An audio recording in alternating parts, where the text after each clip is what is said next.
Line to keep our country going, and since COVID-19 hit, they've taken one gut punch after another.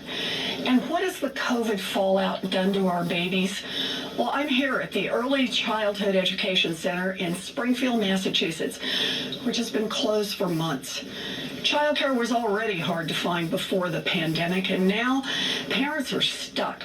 No idea when schools can safely reopen, and even fewer childcare options. The devastation is enormous, and the way I see it, big problems demand big solutions. Now, I love a good plan, and Joe Biden has some really good plans. Plans to bring back union jobs in manufacturing and create new union jobs in clean energy. Plans to increase Social Security benefits, cancel billions in student loan debt, and make our bankruptcy laws work for families instead of the creditors who cheat them. These plans reflect a central truth. Our economic system has been rigged to give bailouts to billionaires and kick dirt in the face of everyone else. But we can build a thriving economy by investing in families and fixing what's broken.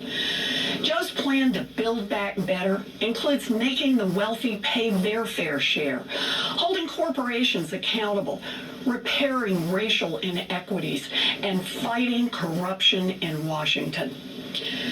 Let me tell you about one of Joe's plans that's especially close to my heart: childcare. As a little girl growing up in Oklahoma, what I wanted most in the world was to be a teacher. I loved teaching. And when I had babies and was juggling my first big teaching job down in Texas, it was hard. But I could do hard. The thing that almost sank me: childcare. One night, my Aunt Bee called just to check in, and I thought I was fine. But then I just broke down and started to cry.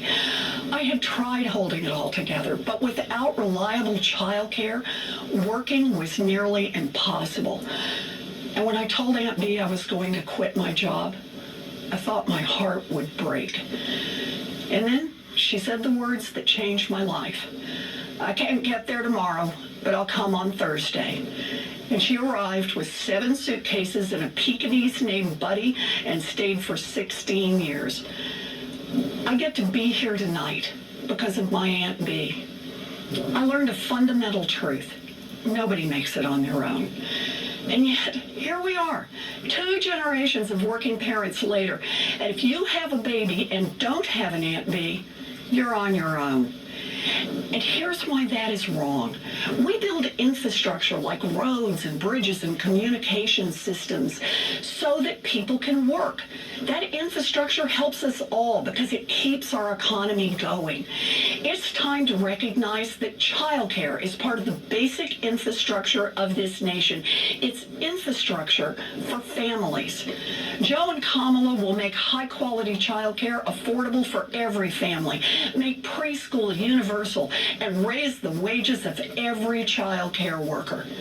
Now, that's just one plan, but it gives you an idea of how we get this country working for everyone. Donald Trump's ignorance and incompetence have always been a danger to our country. COVID-19 was Trump's biggest test. He failed miserably. Today, America has the most COVID deaths in the world and an economic collapse. And both crises are falling hardest on Black and brown families. Millions out of work, millions more trapped in cycles of poverty, millions on the brink of losing their homes, millions of restaurants and stores hanging by a thread. This crisis is bad, and it didn't have to be this way.